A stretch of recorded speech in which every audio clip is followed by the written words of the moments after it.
Hello, everybody, and welcome back to Flock's Nest Sports Podcast. As always, I am one of your hosts, Dallas Reppin 52, Ray Lewis of the Baltimore Ravens. As always, I'm going to have Brendan Redmond 54, Bobby Wagner of the Seattle Seahawks.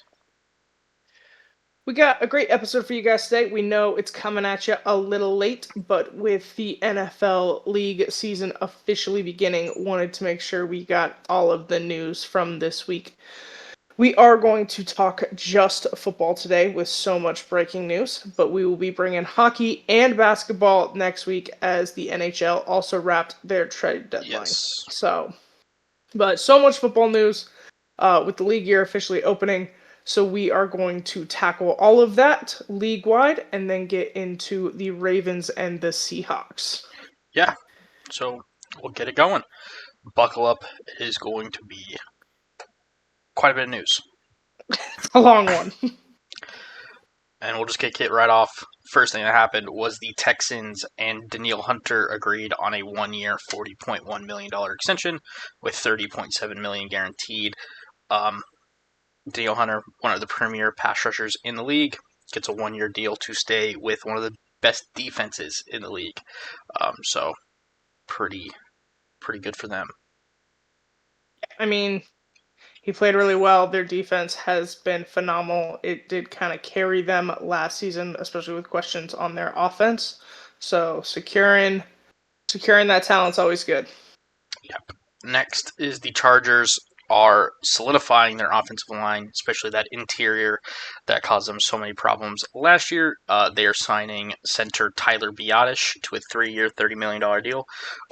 He was recently cut by the Commanders. O-line, kind of a coveted position, especially at center. We have a lot of center news today. Yes. So congratulations to him. Next is the Rams and safety Cam Curl have agreed on a contract extension. It is a 3-year, $36 million deal with $39 max value. Had a good season with them. Their secondary was kind of an issue last season, so they've done a lot to bolster that, including keeping some players. Yeah. We kind of said it during playoffs that the secondary was probably the thing that would bounce them, and it was. So secure the talent they have and look to see if they can add as well. Yep. Next is the Texans and tight end Dalton Schultz have agreed on a one-year extension worth $12.6 million. Dalton Schultz, one of the more underrated tight ends in the league, in my opinion. Not someone that's going to really fill the stat sheet, but someone that's just always kind of there. Yeah, he's a good tight end, great blocking tight end, and those tend to be, unfortunately, a little undervalued, but good for him. Next, we have a trade. It is the Bears are trading the 2027 fifth-round pick to the Patriots for center Garrett Bradbury. Obviously, the Bears had their center retire earlier this offseason, so this is just their way of addressing the center position. They coveted, like we said, and with retirement, at least you know it early in the offseason, and they were able to kind of capitalize on it. Yep. Next, kind of an interesting one. The Cowboys have placed a second-round tender of $5.76 million on kicker Brandon Aubrey. Now, how that works is if a team were to offer him a contract and the Cowboys don't match it, the team getting Brandon Aubrey would then have to send the Cowboys a second-round pick. So it's the Cowboys' way of paying him, but also not having his contract be too excessive. And then if he does end up signing elsewhere, they do get compensated. Yeah, it's especially for kickers and good kickers. It's a good way to make sure you're not overpaying, but that you kind of help keep them in-house. Yes.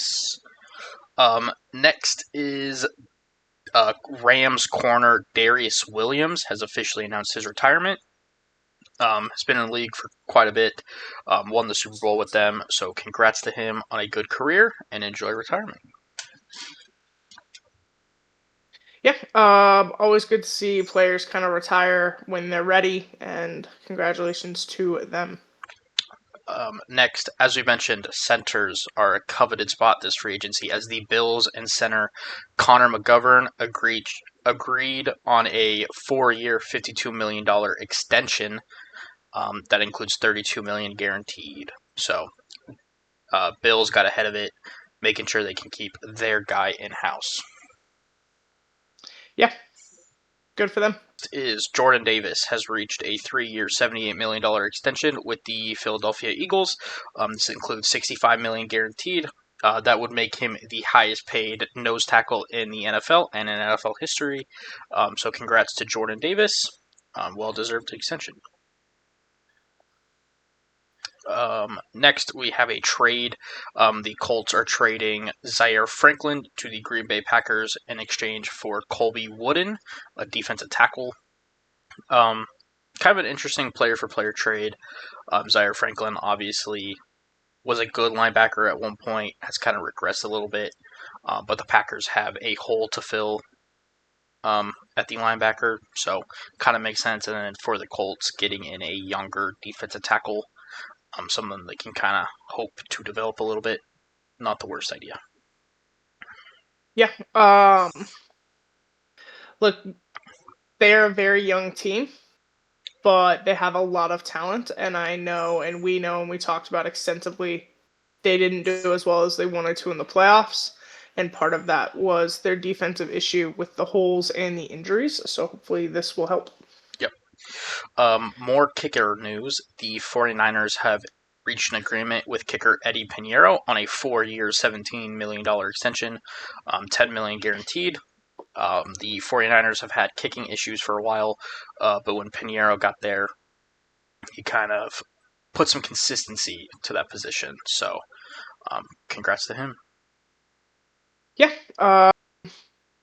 Good kickers get paid. They just don't get paid a whole ton. So. Next is Khalil Mack has reached a 1-year agreement with the Chargers. It is for $18 million fully guaranteed. This will probably be his last contract, and he chooses to return to the Chargers. So, congrats to him. Yeah, congratulations. They have done well. They are definitely improving and building that franchise the way they want. So. Continuing with centers, the Packers and center Sean Ryan have agreed a 3-year, $33 million extension. Just teams trying to keep centers in-house seems to be the theme of this free agency. Yeah, I mean, I get it. I get it. Next is the Rams and Trent McDuffie, who they recently traded for from the Kansas City Chiefs, have agreed on a 4-year, $124 million extension with $100 million in guaranteed. That makes him the highest paid corner in the NFL and in NFL history. So congrats to Trent McDuffie. Hopefully it all works out for the Rams. Yeah, adding depth to that secondary, like we talked about. Talented. Hopefully it goes well. Next is another trade. This one is the Raiders and the Bills. The Raiders are acquiring a 7th-round pick from the Bills and corner Taron Johnson, who is going to be cut by the Bills. In exchange, they're giving up a 6th-round pick. These are the kind of trades you'll see at this time of year where there are guys that are probably going to get cut, and the team realizes that, and they're like, I want him, and I don't want to have to try to outbid people, so they just get the deal done that way. It's intelligent business, which the NFL attempts to do. So, and it's rare for the Raiders to do that. So, yeah, go them. Next is the Vikings have agreed a 3-year, $22.5 million deal with linebacker Eric Wilson. This is his second stint in Minnesota, so congrats to him. See how it goes. Good team. Just have some questions, so hopefully it goes well. Next, we talked about the Texans and their offensive line issue. Well, they have at least kept somebody around. They are re-signing guard Ed Ingram to a 3-year, $37.5 million deal. This will just keep Ingram in town. He was one of their better offensive linemen last year, so hopefully he can keep that up, and they will continue to improve that offensive line. Yeah, I mean, that is one of their biggest questions, and I'm glad to see them working on improving it rather than just selling stock like they did last year. Yeah. Next, the Bears and linebacker DeMarco Jackson have agreed on a 2-year, $7.5 million extension. The Bears are kind of in a weird situation with their linebackers, so to be able to keep one of them around was probably a good idea. Yeah, definitely. Um, they had a great defense last year, but holes and with buying a team in free agency, you kind of have questions. So glad to see that they're able to keep some of that. Yeah. Next is the Jacksonville Jaguars and cornerback Monteric Brown have agreed a 3-year, $33 million deal. Pretty solid for a 7th-round pick. Was pretty good this year. So keeping that defense, that was actually pretty solid for Jacksonville around. Yeah, I mean, they had a great season, a lot better than a lot of people expected. And the defense was a very big part of that. So hopefully, keeping some of those guys around, incentivizing them, see an even better version this coming year. We have another trade. This one is the Miami Dolphins are sending Minkah Fitzpatrick to the New York Jets in exchange for a 2026 7th-round pick. In the deal, the Jets are also giving Fitzpatrick a 3-year, $40 million extension. So Miami kind of shedding some cap, getting some capital back to start their rebuild. Yeah. For the Jets, you bring in a real talent in that secondary that you know will have some production. Yeah, he's a proven commodity, which is kind of what the Jets need right now. So. Next, we have the Green Bay Packers finalizing a trade with the Dallas Cowboys that would send Rashawn Gary to the Cowboys in exchange for a 4th-round pick in 2027. Pretty solid move for the Cowboys, other than probably a little bit of an overpay, considering I think Green Bay was planning on just releasing him. But still, good player, so kind of worth it. Yeah, definitely worth it. Next, the Texans and defensive tackle Sheldon Rankins agreed a 2-year deal that includes $12 million guaranteed for him to return to Houston. One of their better defensive linemen, again, on one of the best defenses in football. Keeping that around will be scary. Yeah. They're going to be a force to be reckoned with at this point. Yeah, defensively, they are terrifying. Still some questions on offense, but we'll see how they address that for going forward. Yeah. Next is one of the bigger extensions of the free agency period, and that was the Colts and wide receiver Alec Pierce have agreed on a 4-year, $114 million extension. He is now one of the highest paid receivers in the league.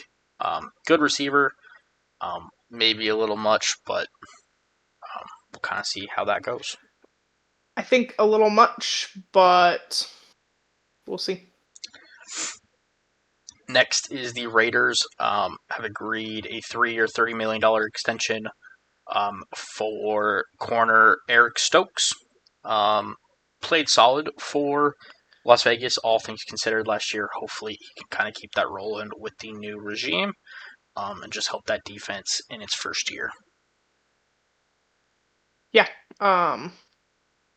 They're still rebuilding, but you always see new coaches bring in kind of their guys, hoping they're going to help. So hopefully we see that. Yeah. Next is the Rams, continuing their theme of acquiring Kansas City Chief corners. This time they are signing Jalen Watson to a 3-year, $51 million deal with $34 million guaranteed. So the Rams building the Kansas City Chiefs secondary. We'll see how that goes. Yeah, I mean, with some of the questions they have right now, offensively, I would think they'd want to put a little bit into their defense, especially with some of their players getting older. So, not surprised. Yeah. Next is, again, one of the biggest deals of free agency, and it is Jalen Phillips has agreed a 4-year, $120 million deal with the Carolina Panthers. That includes $80 million guaranteed. Jalen Phillips, great player, has struggled to stay healthy, so hopefully he can stay healthy and help Carolina. Yeah. And hopefully in Carolina, the defense isn't on the field quite as much. We saw a tick in their offense this season, even with them making the playoffs. So he's really talented, but like you said, injuries have kind of plagued his career. Hopefully, he will have more success there. Yeah. Next is Commanders left tackle Laramie Tunsil has agreed a 2-year, $60.2 million extension. Staying in Washington. Washington keeping one of the better offensive linemen in the league. I believe this makes him one of the highest paid tackles in the league. So, congrats to him. Yeah. And Washington's great. I really do think they're on the up. I think last year was kind of a fluke with the injuries. So hopefully this is good. Next is the Miami Dolphins have made an interesting move. They are signing quarterback Malik Willis. He gets a 3-year, $67.5 million deal with $45 million guaranteed. Not where I thought Willis was going to go, but for less than I thought he was going to go for. So decent move from the Dolphins to get him for less than $100 million. When you look at some of the other. Yeah, definitely thought he would get a little bit more, but he's not really a proven commodity. He played well last year as a backup for Jordan Love. We've seen some great flashes, but have not really seen him take on that starting role or how he will do. So we can tell obviously Miami's start looking for a younger, hopefully more healthy quarterback to start this new era of theirs, but we shall see. And it is worth noting that Jeff Hafley was the defensive coordinator last year with the Packers, so he is familiar with um, Willis. So should be a decent fit there. Yeah. Next is the Bears are signing defensive tackle Neville Gallimore to a 2-year, $12 million deal. Most recently played for the Colts. Should really help beef up that interior of that defensive line. That was kind of the weak spot on that Bears defense. Yeah. They did really great in the pass rush and they did really great in the secondary, but that run defense definitely needed some help. So glad to see them shoring that up a bit. Next, we have another trade. This time it is the Indianapolis Colts sending wide receiver Michael Pittman to the Pittsburgh Steelers. It is a late round pick swap, so I believe it is a 7th going back to Indianapolis and a 6th going back to Indianapolis and a 7th going to Pittsburgh, along with Michael Pittman. As part of the deal, Pittman is getting a 3-year, $59 million deal with the Steelers. Once Alec Pierce signed his contract, it kind of showed Michael Pittman was expendable, and the Steelers took advantage of that and got a deal done. So, yeah, he's talented, but has had injuries and has never been kind of the forefront. So glad he was able to go somewhere else. Not glad it's Pittsburgh, but we shall see. And we'll see. He could be a really good number 2 option next to DK Metcalf. So, yes. Then the Jets have reached an agreement with defensive end Joseph Asai on a 3-year, $36 million deal. Good defensive end will really help that Jets defensive line. Now, hopefully, the Jets defense kind of figures it out this year. Not great last year, so. Yeah, especially with that being Aaron Glenn's side of the ball, it needs a lot of work. Yes. A lot more than you would think. Next, the Vikings are signing corner James Pierre to a 2-year, $8.5 million contract. He was one of the more underrated corners in the league last year, so I think this is a really good move from the Vikings. Kind of solidify their corner room, which has been really the weakness of that team for a while. Yeah, definitely. Next, one of the more unexpected moves was the Jets signing linebacker Demario Davis to a 2-year, $22 million deal with 15 guaranteed. For a team that I feel like should be focusing on getting younger, they've added a 37-year-old veteran.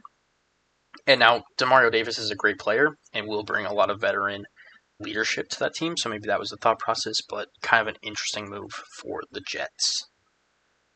Yeah, definitely. I kind of think it's adding veteran leadership to kind of a group without guidance right now. So hopefully it will help. Yeah. Next is the Commanders are signing corner Amik Robertson to a 2-year, $16 million deal. Decent corner. Will probably end up just kind of being a depth guy for the Commanders, but we'll see. I do know the Commanders do have some issues at the corner position, so we'll see. Yeah, hopefully it helps. Next is the Falcons have signed kicker Nick Folk to a 2-year deal. This will be Folk's 20th season in the NFL.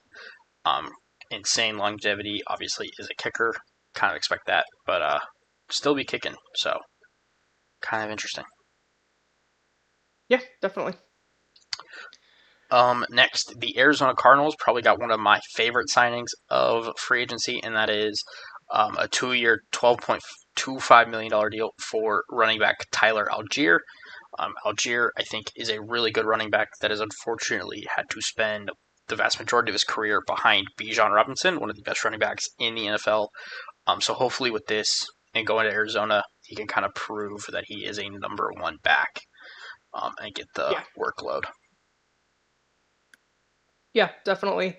Um, you know, I he's talented, but when you sit behind one of the best, it's hard to get reps. So hopefully now as the number one, he'll get to show what he can actually do. Yeah. Next is the Chiefs are signing Kyrus Tonga, the defensive lineman, to a 3-year, $21 million deal.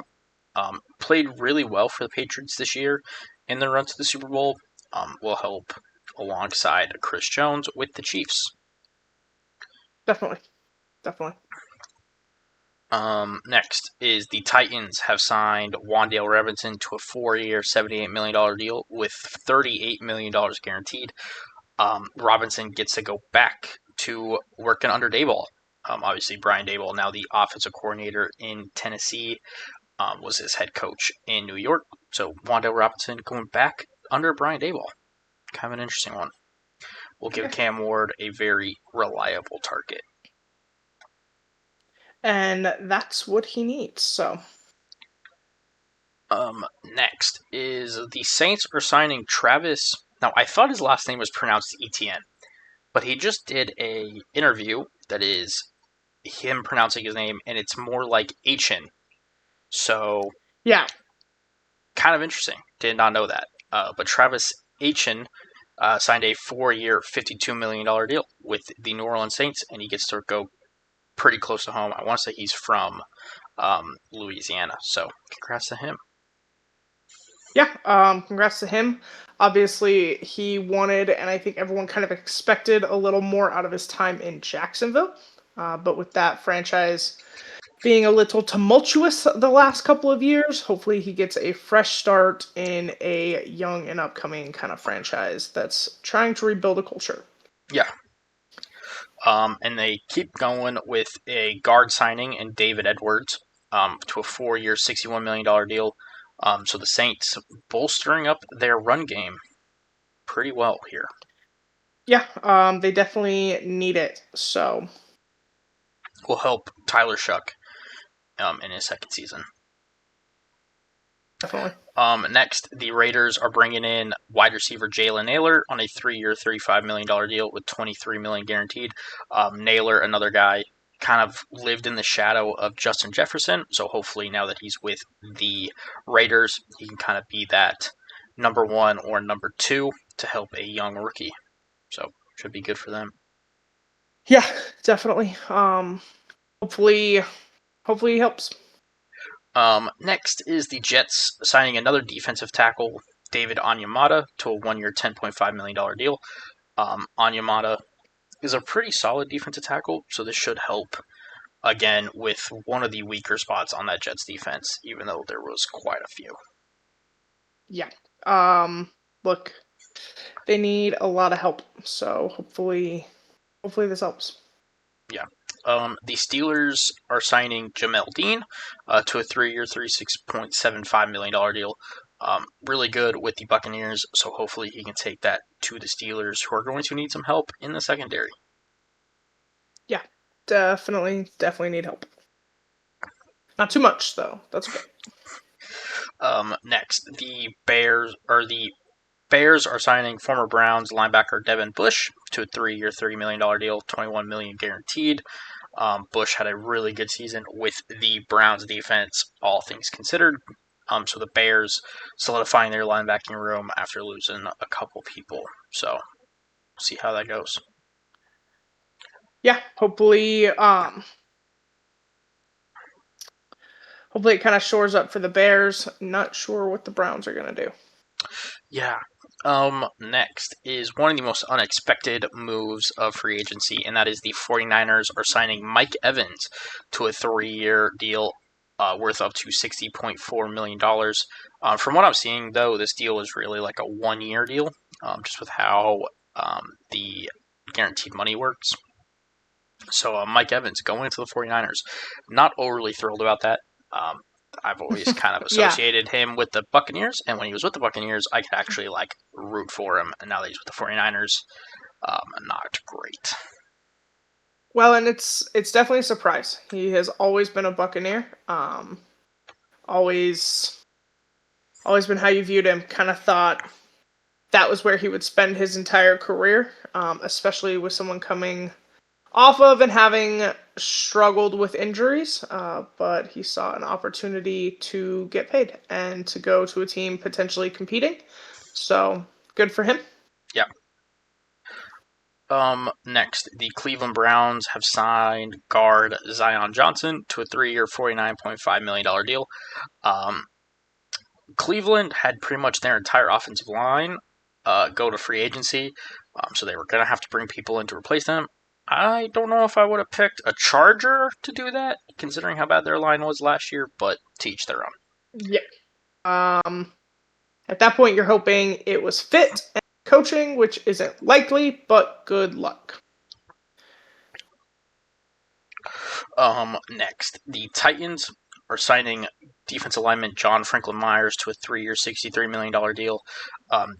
Once Myers hit free agency, this just made the most sense. Obviously, he played under Saleh when he was the head coach of the Jets, so now he gets to go and do that again with the Titans. So that one made a ton of sense once you kind of thought that was a possibility. Yeah, 100% seemed likely. It transpired that way. The Giants are signing linebacker Tremaine Edmonds to a 3-year, $36 million deal. Was great for the Bears last season. Hopefully he can come in and kind of solidify the middle of that Giants defense. Yeah, definitely. Look, they're doing a lot of rebuilding right now. Harbaugh is making that team his own. I wish he'd back the fuck up a little bit, but we'll talk more about that later.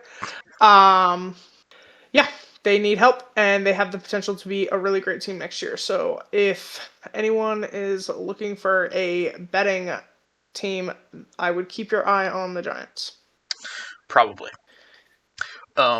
The Colts are signing, in my opinion, one of the more underrated edge rushers in the league, Arden Key, to a 2-year, $20 million deal with $11 million guaranteed. I think Key is one of the more underrated edge rushers in the league, so that's a pretty solid deal for the Colts. Yeah. another team didn't do quite as well as they had hoped last year, so hopefully this will help. Next is the Titans are kind of spending a lot of money on defense, which is a little interesting, but they're bringing in corner Cordale Flott on a 3-year, $45 million deal, $32 million guaranteed. Was obviously with the Giants when Brian Daboll was the head coach, so maybe that has something to do with this, but it is still an interesting move. Yeah, different sides of the ball, but it is not uncommon for players to follow coaches, so glad to see the Titans kind of rebuilding. Next, the Bengals needed a lot of help on defense, and they start by signing safety Brian Cook to a 3-year, $40.25 million deal. Obviously, just played a year with the Chiefs. Was pretty solid, so hopefully he can help solidify that secondary, but they do need help elsewhere. Yeah, again, they're another one. They need a lot of help, but seems like they're making a big push in free agency. Next, the Titans continue to add on defense, especially at the corner position, by bringing in Alontae Taylor. It's a 3-year, $60 million deal, it's $42 million guaranteed. He was solid with the Saints. I think the Titans expect a little more, so we'll kind of see if it pays off for him. Yeah, hopefully it helps. It's a little bit of a gamble, but sometimes that's what free agency is about. The Commanders are bringing back backup quarterback Marcus Mariota. It's a 1-year deal, $7 million. They're just kind of keeping Mariota around as their backup, which makes a ton of sense. Seems to fit well there, and obviously one of the better backups in the league. Yeah, he came in multiple times last year for Daniel. Nope. Jaden Daniels. Jaden Daniels, and played well. There's always been talent there, so not surprised you keep him around. The Cowboys need to make some moves on defense, and they start with safety Jalen Thompson. It's a 3-year, $36 million deal. Thompson was a captain for the Arizona Cardinals, so he should come in and provide a little bit of leadership and definitely better play than what the Cowboys got last year, because that was pretty bad. Yeah, I think after the way you saw that team rally last year, we're finally seeing Schottenheimer be able to kind of take control of this team, and we're seeing a lot of movement in free agency that we haven't in years from the Cowboys. So hopefully this means good things for them. Next, the 49ers sign offensive tackle Vidarian Lowe to a 2-year, $12 million deal. The 49ers are going to need a lot of help on that offensive line, and they might need more depending on what happens with Trent Williams, who is still unhappy. So we'll kind of see. You need help when you're not sure what your star left tackle is going to do. So. Next, the Arizona Cardinals have signed quarterback Gardner Minshew to a 1-year, $8 million deal. With the Cardinals releasing Kyler Murray, they needed somebody. I don't know if Minshew is the answer. Possibly a good bridge option, but with him and Brissett there, we'll kind of see who gets the start. Either way, they have a really good backup quarterback room, just not a real starter. Great backups, career backups. They play well when they're needed, just not a long-term option. Yeah, so we'll kind of see what their plan long-term is at that position. Yeah. The Commanders are bringing back defensive tackle Tim Settle on a 3-year, $24 million deal. Was there at one point, then left, and is now back with the Commanders, so hopefully that helps solidify their defensive line. Yeah, hopefully. The Giants are re-signing Jermaine Illuminor to be their right tackle. It's a 3-year, $39 million deal. He played pretty well for the Giants last year. This is definitely them trying to help Jackson Dart and keep the train rolling. Yeah, that O line could use some help. We've known that for a while, so hopefully this will kind of button it up a bit. Next, corner D. Alford is signing with the Bills on a 3-year, $21 million deal. The Bills need to add a corner, so I think this is that. Pretty solid move. We'll kind of see what they plan to do at the rest of their weak spots, but yeah, again, a lot of holes, but we will see how they continue to fill them. The Broncos are re-signing Alex Singleton to a 2-year deal with $15.5 million.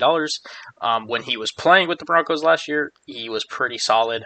Obviously, did have to spend some of the season out as he was diagnosed with cancer. So now that he's cleared, hopefully he can come back, be healthy, and play some good football. Yeah, really glad to see that the Ravens, or no, fuck me, I'm sorry. To see that the Broncos kept him and given him more time now that he is hopefully healthy and remains that way. It was exciting to see him while we could, and looking forward to seeing more of him. Yeah. The Buccaneers are re-signing Cade Otton to a 3-year, $30 million deal. One of the better tight ends in the league. Really good in the blocking game and passing game, so keeping him around as a weapon for Baker Mayfield. Yeah, the Bucks are doing what they can, and Baker can always use the help. The Saints are signing tight end Noah Fant to a 2-year deal. I don't have the financials on that. I can't imagine it's very much. But adding another target in that tight end room, not a bad decision when you don't really know the availability of Taysom Hill long term. Yeah, he is getting older, so I'm not surprised. And since he is a do-it-all guy, he has put his body through a ton A of lot. wear and tear. So we'll kind of see what it means for him going forward. Yeah, definitely. The Raiders were very active in this free agency, especially at the linebackers position, as they brought in linebacker Quay Walker on a 3-year, $40.5 million deal, and linebacker Nakobe Dean on a 3-year, $36 million deal. So the Raiders going full in on some linebackers to help solidify the middle of that defense. Yeah. Hopefully it helps. They needed a lot of help there. Yes. Arizona made a move to sign guard Isaac Somalo. It is a 3-year, $31.5 million deal. With a lot of question marks on that team, bringing in some veteran offensive linemen, probably not the worst idea, especially if you have to have a rookie next year. Yeah. Yeah, definitely. Cardinals make another move, and that is signing Roy Lopez, the defensive lineman, to a 2-year, $11.5 million deal. Decent defensive tackle. Should kind of help that defense a little bit. But again, we'll kind of see with the question marks around the Cardinals. Yeah. I think so much last year was just derailed with injuries. I think they have the potential to be really talented, so hopefully this helps. Yep. The Houston Texans are building a very scary defense as they're bringing in safety Reed Blankenship from the Eagles on a 3-year, $24.75 million deal. One of the best defenses in football is getting better, and that's always a scary situation. Yeah, definitely doesn't give comfort, especially for other teams in the AFC, also trying to build dominant defenses. But they have a lot of talent, and they are going to continue to be a force to be reckoned with. And they've gotten a lot scarier. Yeah. Arizona continuing to do stuff. They're signing wide receiver Kendrick Bourne. It's a 2-year, $10 million deal. Decent wide receiver, somebody I think that'll just be their wide receiver 3, behind Marvin Harrison and Michael Wilson, but still decent weapon to whoever plays quarterback for them. Yeah.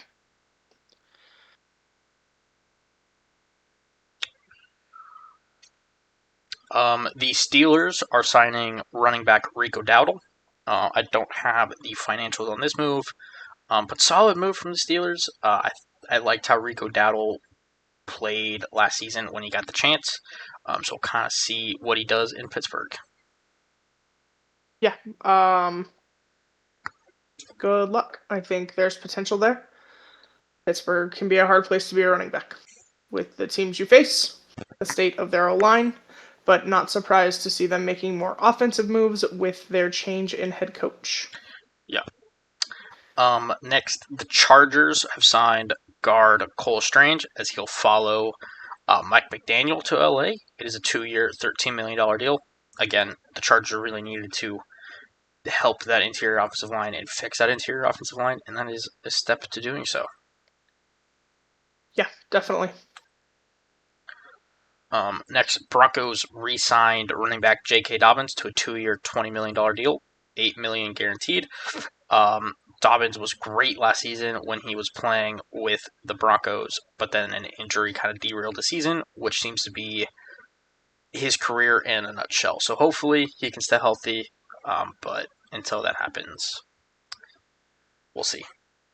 Yeah, he's a great running back. We are going to talk about it a little later. Got some help, but injuries have always kind of been his kryptonite. So hopefully, with Denver giving him another year, he'll be able to show them exactly what he's capable of, and hopefully he can stay healthy.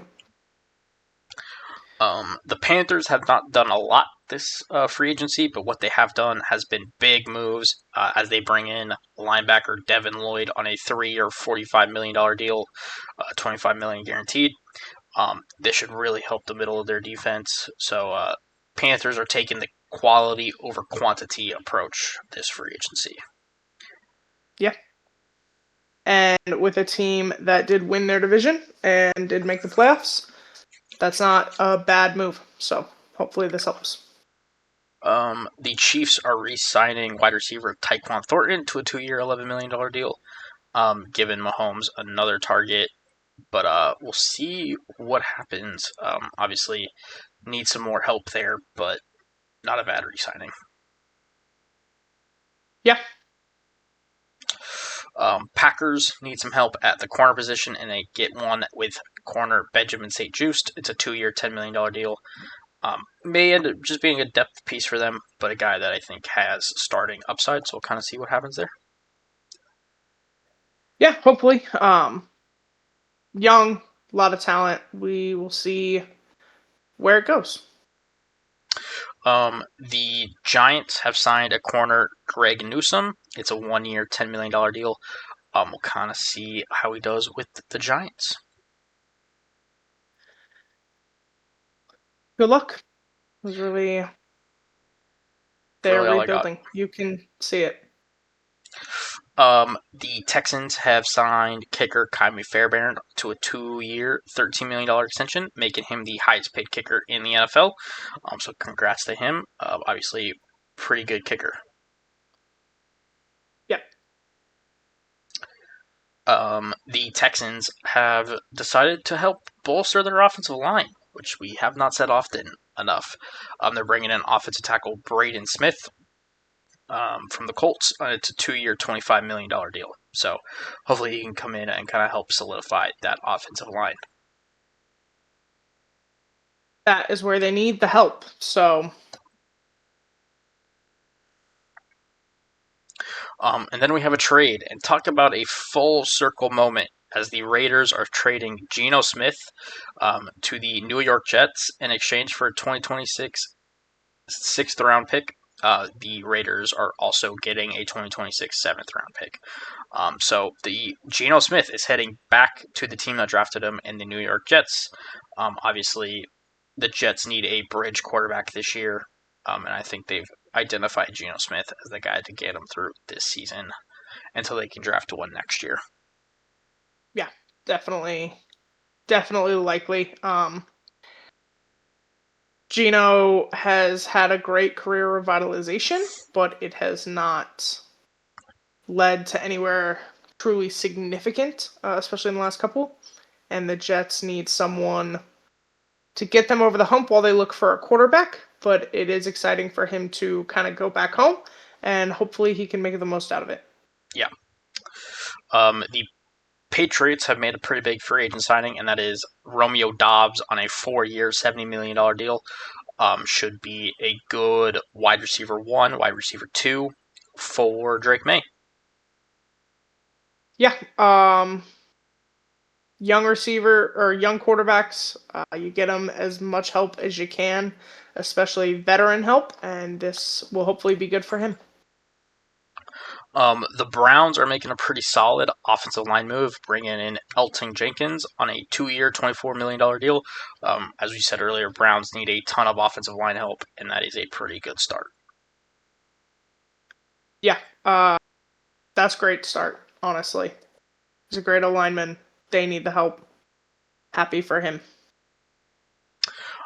Next, we have a very rare trade, and that is the Texans are trading for Saints punter Kai Kroger, and the teams are swapping 6th and 7th round picks in 2028. So, pretty rare. Don't normally see punters get traded. So, kind of an interesting one. Uh, definitely don't see it a ton, but as the rules of kickoffs and returns get more important and the game becomes more physical, and we see the salary cap go up, everyone benefits, even punters. Yeah. The Saints are signing Caden Ellis, the linebacker, to replace Demario Davis. It's a 3-year, $33 million deal. Ellis has some hefty shoes to fill there in New Orleans, but he's a pretty solid young player, so hopefully he can get it done. Yeah, it's exciting to see the Saints adding youth, not just age and dollar value that they have to fly into void years. So yeah, and I think the Saints are starting to finally get out of cap hell, so we'll try to keep it that way. fully. Next, another linebacker coming in to replace some heavy shoes, and that is Leo Chanel is signing with the Commanders on a 3-year, $24.75 million deal. Obviously, probably going to replace Bobby Wagner, who I cannot imagine has much time left in the tank. So, No. we'll kind of see what he ends up doing. Yeah, whether you replace him or even you sit behind him a year, that's a great person to learn from, but also very big shoes to fill. So good luck. The Tennessee Titans once again bring in a familiar face for Robert Saleh, and that is defensive tackle Jordan Elliott to a 2-year, $8 million deal. Obviously played under Saleh while he was with the 49ers, so another familiar face for Robert Saleh. Yeah. Next is the Colts and QB Daniel Jones have agreed a new deal, and that is a 2-year, $88 million deal. Could end up getting to $100 million through incentives, and then it's a $60 million guaranteed. Pretty big contract for a guy coming off an Achilles tear. I don't know who his and Kirk Cousins' agents are. But if you are looking at playing professional sports or football, I would go there because the money that Daniel Jones has made over his very short and rather lackluster career is incredible.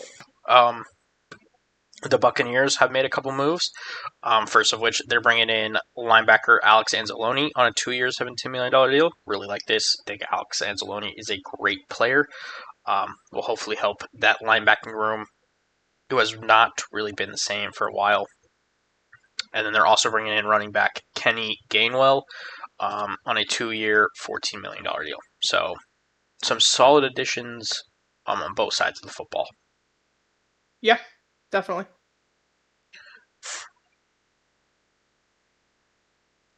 Um, the Colts are bringing in another defensive lineman, and that is Michael Clemens. It's a 3-year, $17.5 million deal. Clemens has been solid for the Jets, but not fantastic. So hopefully the Colts can just get a little more out of him. Yeah, hopefully. The Patriots are helping their secondary by signing Kevin Byard on a $9 million deal. It's a 1 year. Obviously, the team just made the Super Bowl, but this is, I think, a pretty decent upgrade for them at safety with a guy that likes to take the ball away and has played under Mike Vrabel. So should be an easy fit there for Kevin Byard. Yeah, hopefully. The Vikings and running back Aaron Jones have agreed on a revised contract. He will stay in Minnesota for the 2026 season. It just lowers his salary into probably a signing bonus. So, congrats to him and good luck in Minnesota.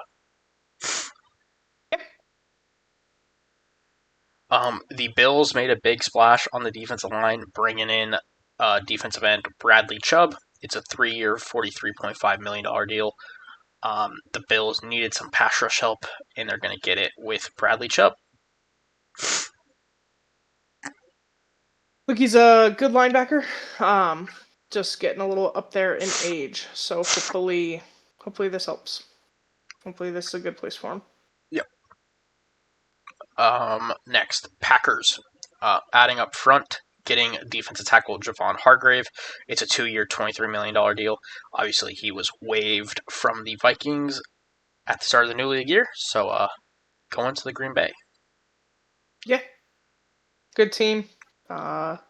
And they get a little veteran leadership that they desperately need. Yes. The Commanders are bringing in tight end Chig Okonkwo. It's a 3-year deal worth $30 million.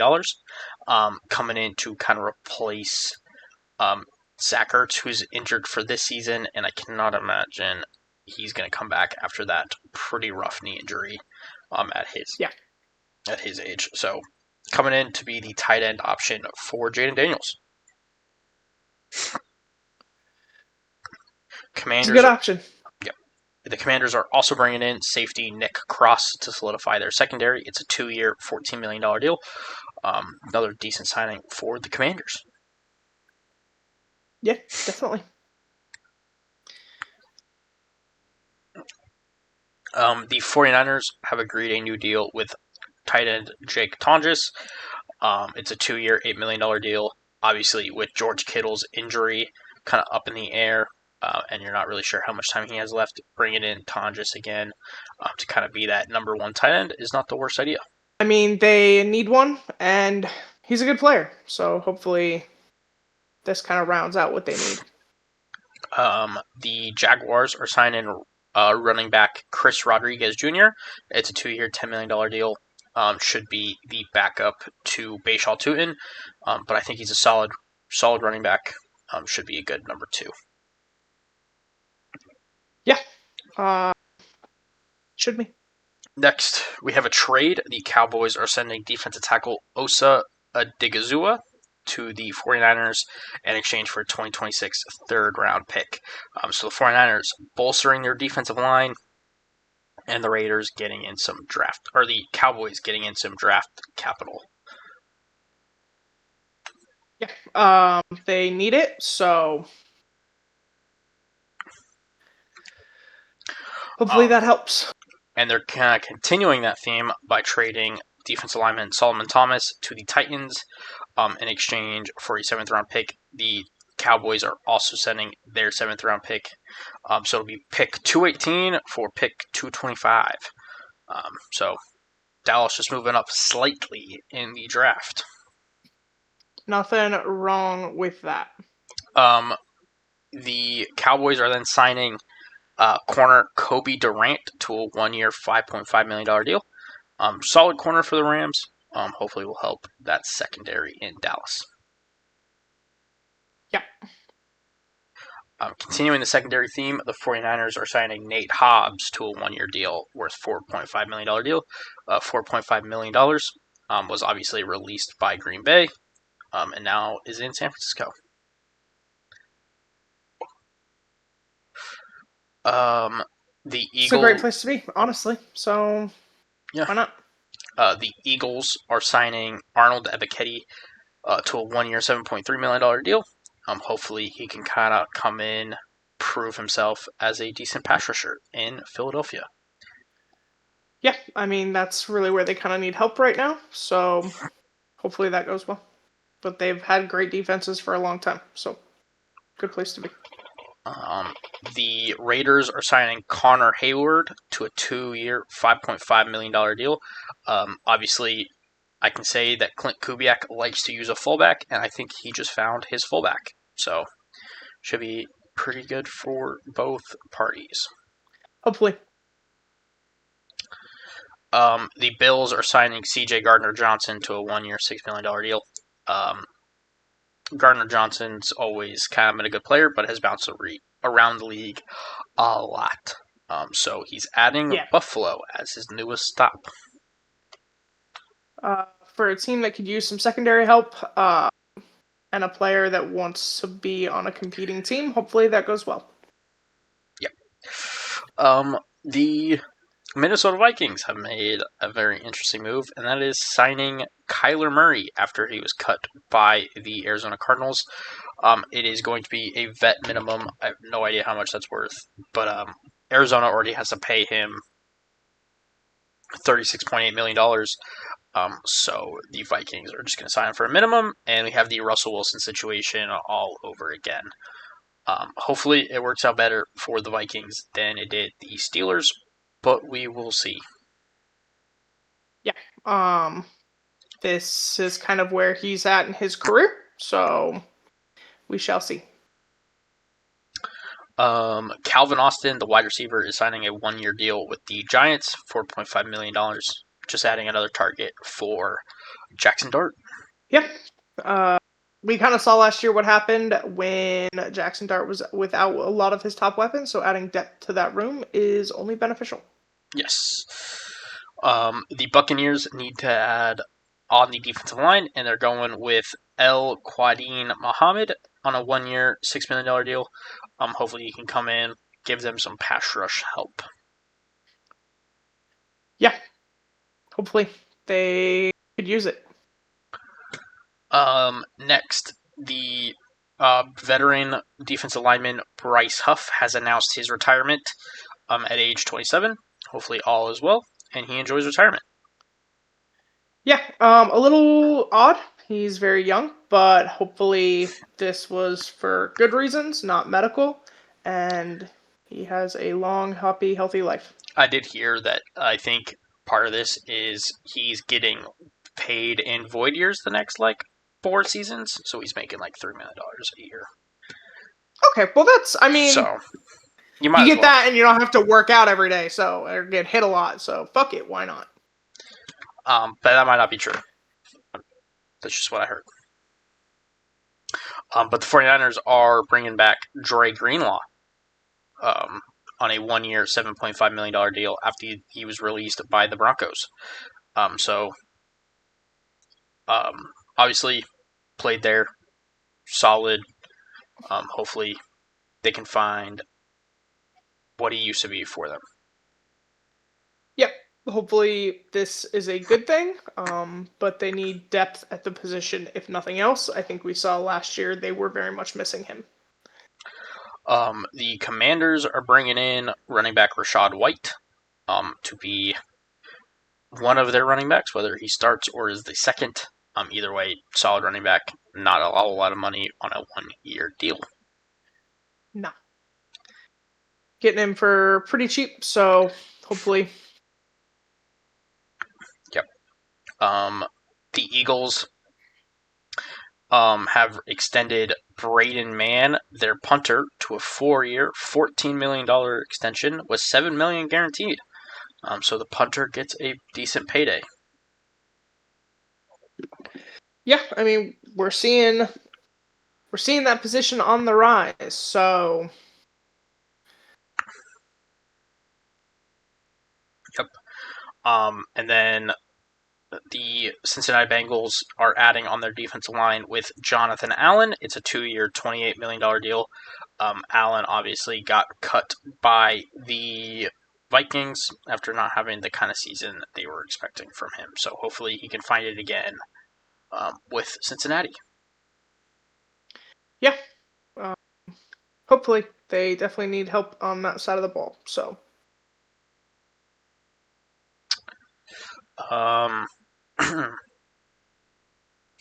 De'Ami Brown is signing a 1-year, $3 million deal with the Commanders.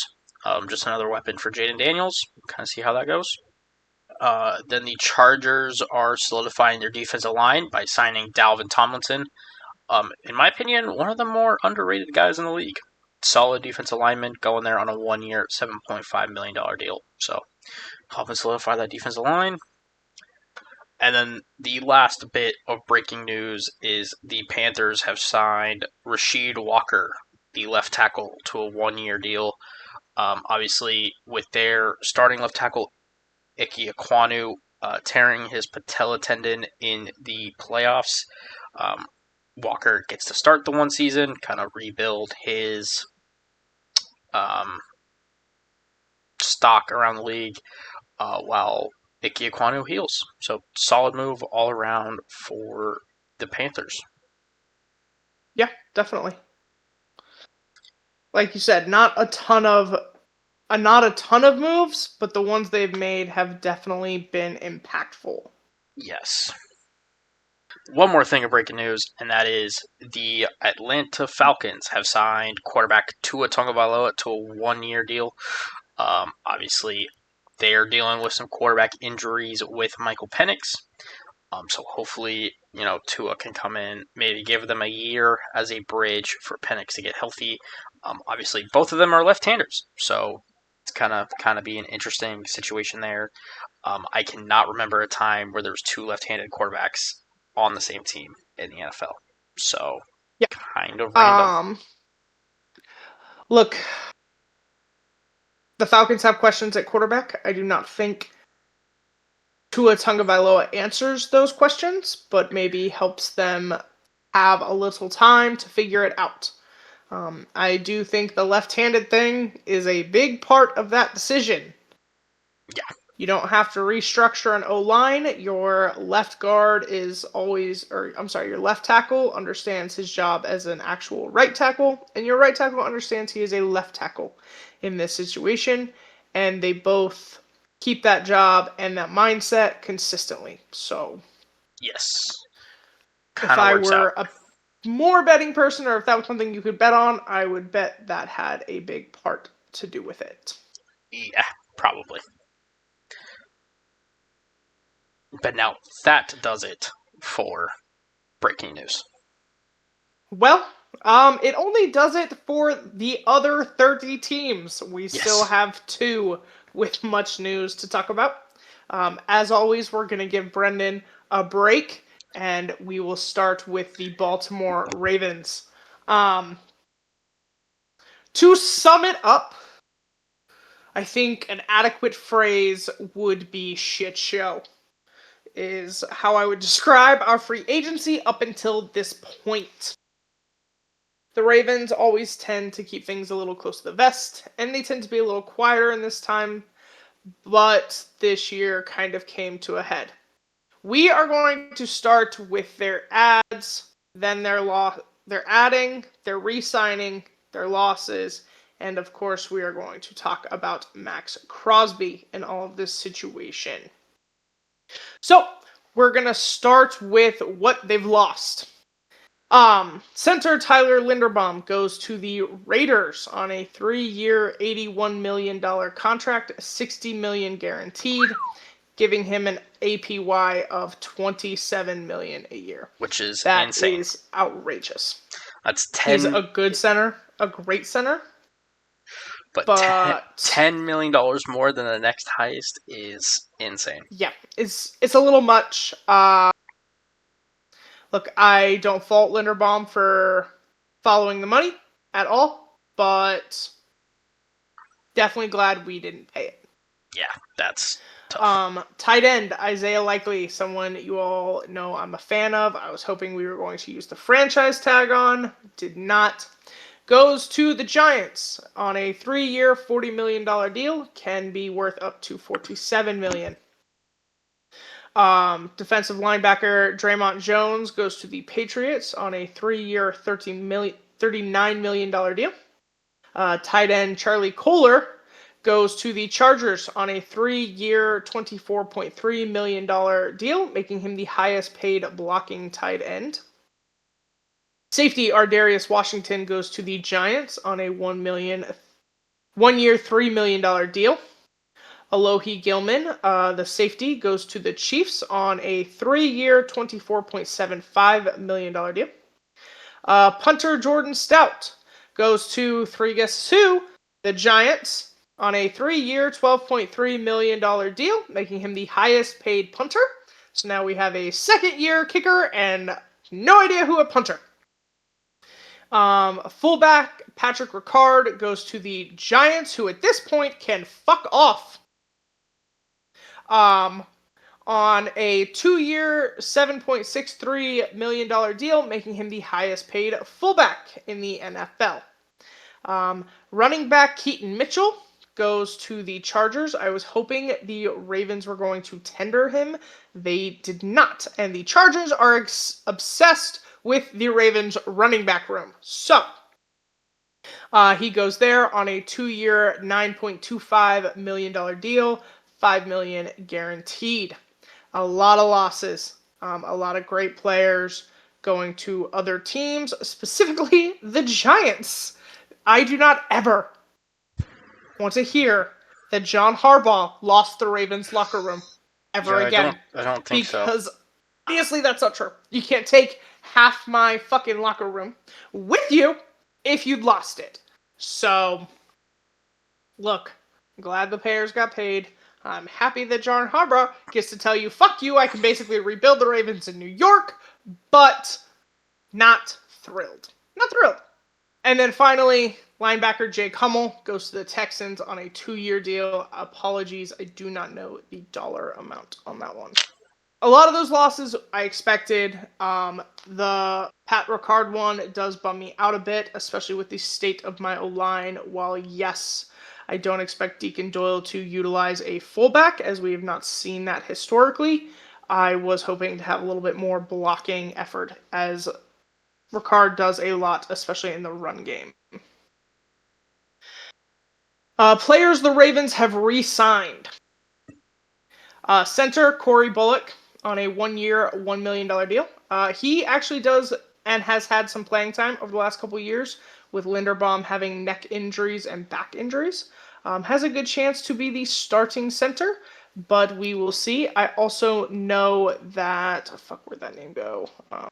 Can't find it. The Ravens will probably bring in other players at center to kind of compete for the job, as it is an important one, being the center for Lamar Jackson. Defensive end Carl Jones gets a 1-year, $1.05 million deal. Defensive end Basil Okoye gets 1-year, $1.05 million. Wide receiver Dayton Wade is 1-year, $885,000. Spent all of last year hurt, so not surprised it is so little. Quarterback Tyler Huntley, Snoop, is coming back on a 2-year, $5 million deal, up to $11 million. Good to have a backup quarterback, especially one that plays similar to Lamar. And then finally, cornerback Chidobe Awuzie is also returning to the Ravens. Finally, just the players the Ravens have added. Center guard Javon Gwynn, 1 year from the Bears, following Deacon Doyle and the offensive line coach as well from the Bears. So hopefully that will help the line, or at least add depth to the position. Yeah. Safety Jalen Hawkins on a 2-year, $10 million deal. With the Alohi Gilman loss, this is very important. I'm also hoping he will do a little bit better when Hamilton isn't on the field, and hopefully we will see some differences made in the pass rush game, which I promise we are getting to shortly. I know that's what everyone wants to talk about, and we're getting there. Tight end Durham Smythe from the Bears is also being signed. Apologies, I also don't know that number. Once again, following Deacon Doyle as well as some coaching staff from there. He will probably come in as Kohler's replacement, a primarily blocking tight end. Next, they added guard Josh Simmons, formerly a Miami Dolphin, on a 3-year, $30 million deal. Look, that's where we need help, is the O-line. So I'm so far happy with that. He plays well. Not too young, but also not a severe retirement risk as of right now. Finally, edge rusher Trey Hendrickson on a 4-year, $120 million deal, $60 million guaranteed. However, that comes off of the nullified trade for Maxx Crosby, which was 2 first-round picks to the Raiders for Maxx Crosby. Optically, this has been really confusing, honestly. Yes. I have seen a lot of people praising the Ravens. Thank fuck you got out of that. Why spend 2 first-round picks on an older, often hurt edge rusher? I've seen a lot of other people calling EDC a lot of not very nice names for backing out of the deal. Whether it was due to a medical exam, cold feet, little bit of both, Probably I don't both. know. I also, quite frankly, don't care. Is this a terrible situation? Yes. I like Maxx Crosby. I made it clear a couple weeks ago I didn't particularly want him. I knew the asking price was going to be high. His cap hit is not insignificant, especially when you have a superstar quarterback. I don't love the way this was handled. I don't know if we need to make changes to how physicals are done or how teams decide to make trades. I think this has the potential to create fallout in terms of how the league does their offseason because of the magnitude of this trade being nullified. Yeah. As for what it means for the Ravens, I'm going to be perfectly honest with you. I don't think it means shit. I think that while GMs have the potential to have an opinion on this, the Ravens are still a team that they will do business with. They are still a prime team in the NFL. They are a good team in the NFL. And you will not risk not trading with them simply because you don't like how something was handled. I do think optically, the most important thing or the most telling thing has been what hasn't happened. Since the Ravens backed out, no one else has currently traded for Maxx Crosby. So either something was found out on that medical exam, or they've determined the asking price with his injury history and his age is simply too high. I am just as happy with Trey Hendrickson. While not as good, a little younger, and does not have the injury history that Maxx Crosby has. I know that Crosby's the best. I'm not going to deny that. But this gives someone a fresh start. You keep the draft capital, especially when the Ravens have one of the best picks they've had in a long time because they didn't have a great season. And we still need a lot of help on the O-line and D-line. So, not a great situation. I've seen multiple reports about the Ravens had wanted both. Cap-wise, I think that gets a little dicey. I think that would have been really hard to accomplish. I think this is within their right. Maybe it's shitty. Maybe you don't like it. They have the right to nullify a trade after a medical exam. Yes. So, what this will mean moving forward, I'm not sure. If this is what causes you to stop being a Ravens fan, you probably weren't one to begin with. Just kind of what I'm going to say on the matter. Yes, Crosby would have been great. No, I don't want the cap. I'm just as happy with Trey Hendrickson. Hopefully, we are a new addition to his team, or to him. He was very unhappy in Cincinnati. Hopefully, he is happier But here, especially with a new contract. who's happy in Cincinnati? Like, really? Yeah, I don't think anybody. As for what this means for our defense, we lost a lot of pieces, and we lost a lot of offensive pieces, making room for the cap for Maxx Crosby. I am grateful Trey was an option, so it wasn't all for nothing. Trey Hendrickson leads the league in sacks in the fourth quarter. And as we all know, the fourth quarter has been the Ravens' kryptonite under John Harbaugh. So hopefully this brings positive change. Hopefully this is a step in the right direction, but the players lost does still give concern. Especially with not as many draft picks and not as many compensatory picks because of all of the losses we've had. So hopefully we're able to make it up the difference. As for cap room, the final little bit of news on the Baltimore Ravens roster. Lamar Jackson, who I was hoping would have a new contract by now, unfortunately does not. I do think it has been a crazy few days. His last contract, if you all remember, came on the morning of the draft. So I do still think that is likely this offseason. But in the meantime, they did need to clear up the cap space and needed to get something done immediately. So for now, they have reworked his contract. They converted about $49.95 million into a signing bonus. So his new base salary for this season is $1.3 million plus a $750,000 workout bonus. That makes his cap hit about $34.5 million instead of the $74.5 it was. They also added a void year in 2030. His cap hit for next year will be $51.25 million. Again, I expect either a new contract or a reworked one. And the following year, $84.49 million. He still has no trade clause and an agreement to not franchise tag. So, still do not think Lamar Jackson is going anywhere. And if you were going to trade a piece like that, you would have done it significantly sooner. So, yeah, I don't think he's going anywhere. He has been excited and vocal on some of the things he was wanting and was hoping. But a quarterback does not run the roster of this team.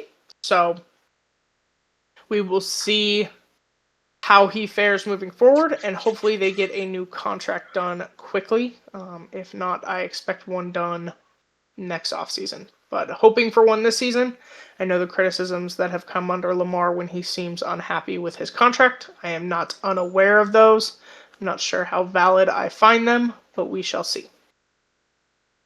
And then the final bit of Ravens news, players that were released or remain unsigned.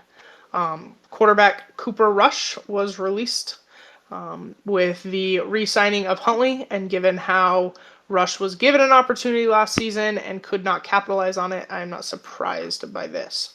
Outside linebacker Kyle Van Noy had kind of a light year. It was one of the worst years in Ravens history in terms of sacks. I'm not sure if I expect him back or not. I think it will depend on how the rest of free agency goes. Wide receiver Tylan Wallace. This one I'm a little bummed about. I kind of thought he would return to Baltimore. I'm still holding out a little hope. I'm also surprised he didn't get a shot somewhere else. He is a young wide receiver. He has definitely shown flashes, just never really given the opportunity to do more. Offensive tackle Joseph Noteboom, not surprised there, as he did not see the field a ton last year, and when he did, it was not great. And finally, guard Daniel Falele. Good. Stay off my team. Good luck going somewhere else, I suppose. I am genuinely not sure with the film I've seen and that the rest of the world has access to if he has a future in football, We'll but see. you can happily sell people out for snack-sized candy bars somewhere else. Um, Yeah. Stay off the Ravens, and I will be happy. It's a lot of news, y'all. I know it's kind of boring, but it's very important. And this team is going Yes. to look very, very different come September. Very. So, And then but with that being said, we will kick it to Brendan. before we get to the Seahawks, Okay. on the Maxx Crosby situation, Yes. Tell us your thoughts. it's one of those. I don't think it would have been made as big of a deal if it wasn't a trade of the magnitude it was. At the end of the day, when a 2 first-round picks and a player of Crosby's talent and pedigree is traded, it is a big deal and is made a big deal. So when something like that doesn't happen and dissolves, it does get kind of worldwide attention, and unfortunately, that's just kind of what happened. I think it is within the Ravens' right to cancel the trade if they found something that they just weren't comfortable with. And what I can tell you is every team has a different metric and a different grade on their physicals. And they're easily manipulated and they're easily kind of done in a way to where if you want a player to pass, that player will pass, so on and so forth. So whether he passes physical or not, like legitimately, or failed his physical legitimately, well, we probably will never know, but it was within their right to fail it, whether it was for they were cold feet, they found something. I'm going to guess there was a bit of both. They probably found something slightly different than what they expected, and when you have 2 first-round picks, that can be a moment of, oh shit, maybe we don't do this. So, no, I don't think this is going to change how the Ravens do business going forward and who does business with the Ravens going forward. They are the Baltimore Ravens. They are, again, a team in this league, and DaCosta has been in the league a while and has a decent reputation, and I don't think that's going to change this quickly. So, it's unfortunate, but we'll kind of see what the Raiders decide from here. Yeah. We've seen teams have different standards for their physicals in the past. We've seen plenty of times throughout the NFL where players thought they'd never play again, went on to have great careers. Some where players genuinely never played again. I don't obviously know more than that. The Ravens always keep those things tight to the chest. I don't imagine Most this would do. be any different. So, yeah, I wish I had more information. I wish, to be a fly on that wall, but yeah, it's unfortunate. We'll kind of see what happens from here. Optically, not the best considering they signed Hendrickson like a day later. But no, it is what it is. Great optically. So yeah, I mean, the optics aren't great. What it will mean moving forward, I don't think much, especially because he hasn't been signed. If he had immediately been signed by someone, I would feel slightly differently about it. But I also think this is the Raiders' way of trying to get his price back up. And maybe it is true. Going to happen. He said that he might want to return. I cannot speak to the validity of that. This could all just be them trying to boost his market again. It is going to be a waiting to see game with Crosby. So, but now we can get into the Seahawks, who have had significantly less controversy to start the free agency period. So, we'll just get into it. We'll start with the losses, and we'll start with the first loss, and that was corner Reek Woolen signed a 1-year, $15 million deal with the Philadelphia Eagles. So hopefully goes well for him. Obviously, a 1-year prove-it deal with the Eagles is not great, but I think that is a byproduct of what we saw in the playoffs, and teams worry about his maturity level. and what they're going to get on a snap-to-snap basis. Supremely talented, supremely physically gifted, but sometimes struggles with concentration and making the right decision. So hopefully the Eagles can get the best out of him. Wish him all the best, and thank you for your contribution. To a Super Bowl ring. Yeah, pretty much. That is going to be the same for everybody that we lost, including Boye Mafe, who signs a 3-year, $60 million deal with the Cincinnati Bengals. Big contract for Boye Mafe. Congrats to him. Do I think he's worth 3 years, $60 million? No. So I'm glad he got it somewhere, and I'm glad it was not Seattle. Not paying that for someone that had 2 sacks. Just not going to happen. Next lost is Kobe Bryant, the safety. It's a 3-year, $40 million deal with the Bears. If you asked me this last week, and I think I said this last week, that I thought Kobe would end up sticking around in Seattle, but it seems like the Bears just offered him a slightly better deal. Not too worried about that. Congrats to him. Just kind of is what it is. This is the price you pay to be the Super Bowl champion. Just kind of is what it is. And then the last, or not the last loss, but the most impactful loss is Kenneth Walker is signing a 3-year, $43.05 million deal with the Kansas City Chiefs with $28.7 million guaranteed. He is now the highest paid running back ever in free agency. Not the highest paid in terms of like total, but as a free agent deal, it is. So congrats to him. Hope it goes well for him in Kansas City. Sucks to lose him. Great player. Don't ever want to lose those. Obviously, Super Bowl MVP was a huge reason we got there and won it. Really unfortunate. Gonna miss K9, but not really worth $15 million a year for a guy that has spent one season healthy. So hopefully he can stay healthy, do well for the Chiefs, but unfortunate nonetheless.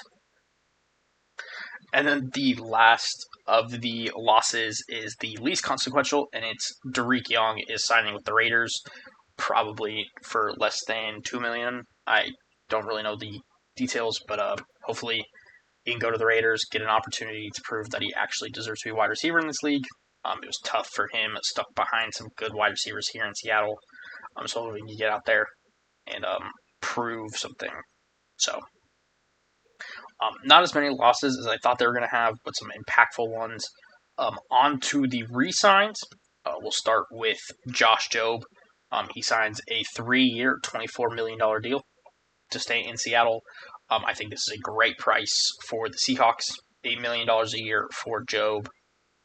Seems like fair and a decent price considering what other corners were going for. Obviously was part-time starter, was kind of swapping it in and out with Woolen week to week. So to bring him back, that's huge for the best defense in football. So that's always great.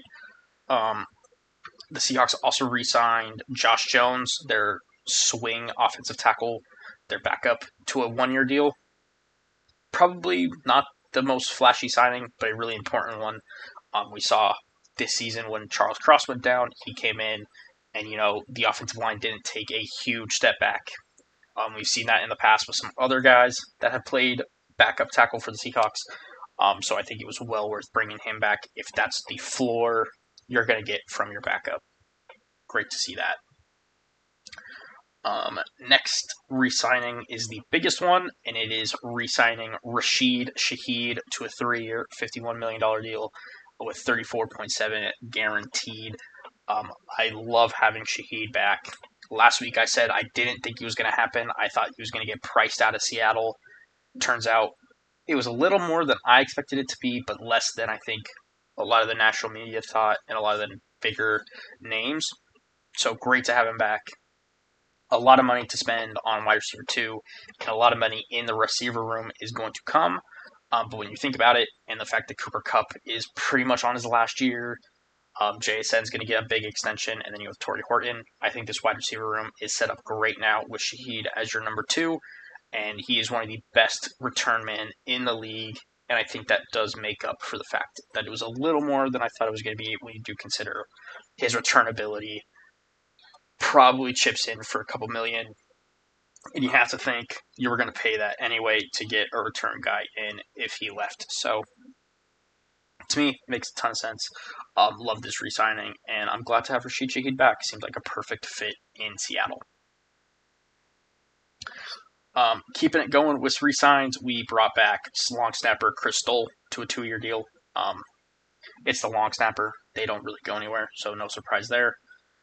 They also bring back AJ Finley, who spent the entire season last year on IR after tearing his ACL. Hopefully he'll be back healthy this season to kind of compete in the safety spot, but they did bring in some other safeties there as well. And then they also bring back Jake Bobo on a right of first refusal tender, $3.5 million. I don't expect him to get an offer sheet the Seahawks won't match. But for now, Jake Bobo is sticking with the Seahawks. So that's cool. Great story. Hopefully he can come back and just play a part. Next is they re-signed Brady Russell, their fullback, special team, tight end. Call him what you want. Really, their captain on special teams. So that's a great signing. It's a 2-year deal. Always like to bring back guys that mean a lot to the team inside the locker room, and that's what Brady Russell is. Might not be the best player on the field, but is a great locker room guy and an excellent special teamer. So good to have him back. They're also bringing back defensive tackle Brandon Peely. He was kind of the nose tackle at times this season. It's a 1-year, $2 million deal, so not anything insane.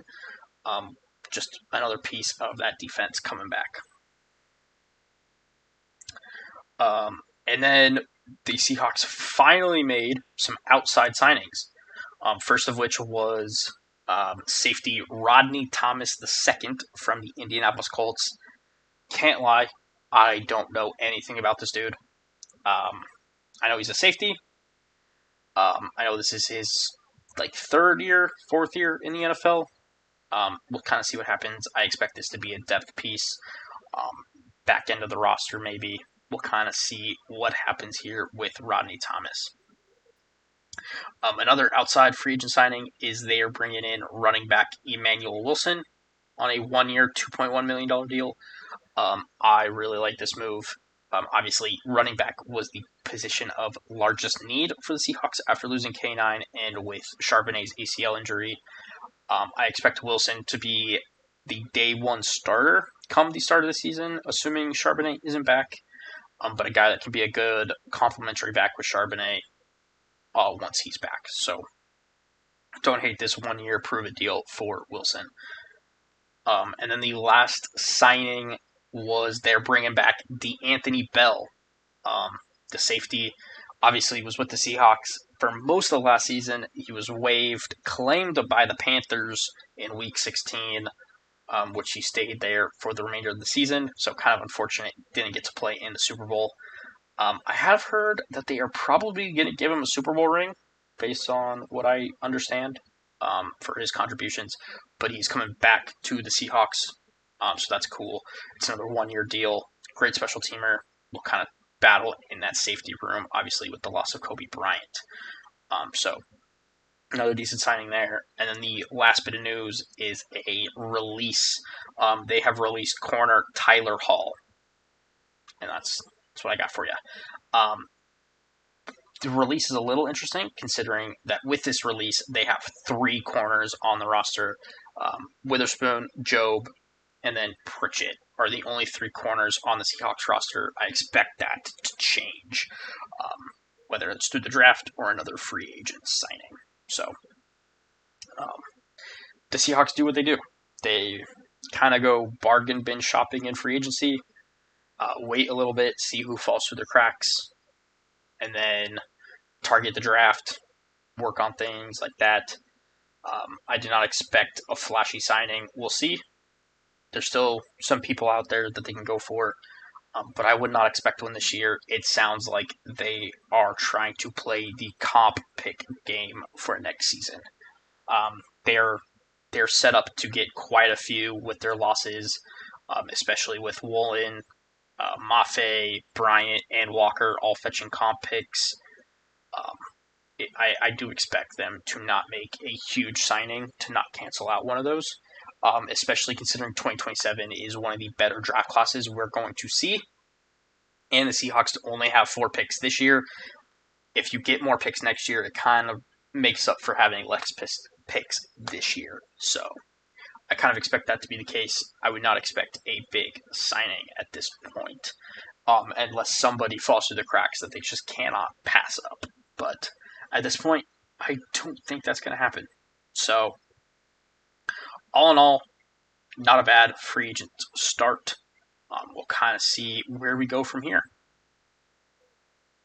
Um, good. A good start, like you said, not dramatic. Yeah, nothing flashy.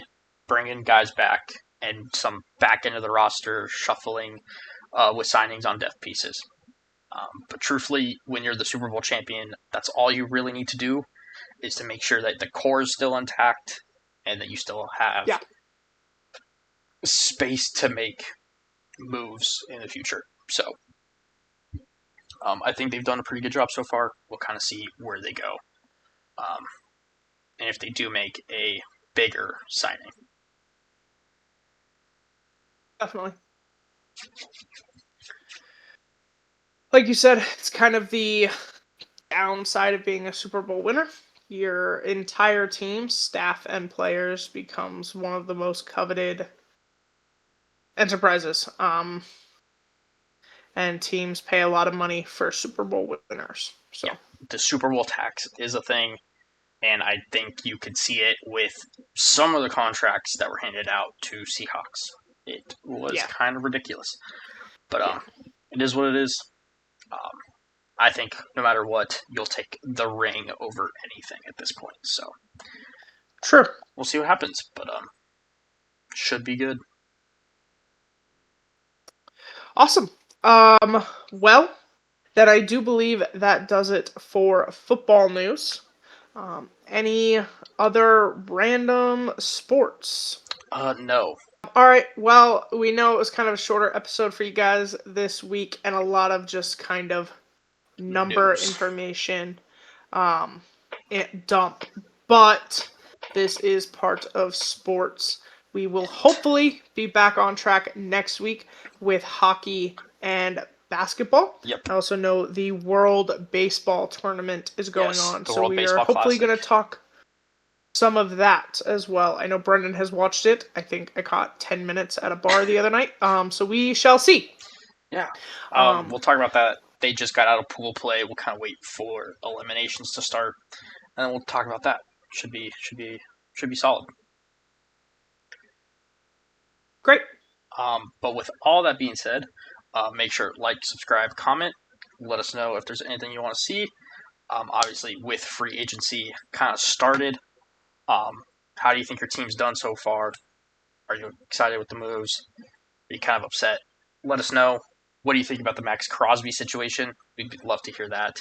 What's your opinion on the matter? I'm kind of interested to hear that. But with all that being said, this has been Flock's Nest Sports Podcast. Thank y'all for joining. I've been Brendan. And I've been Dallas. Bye. Bye.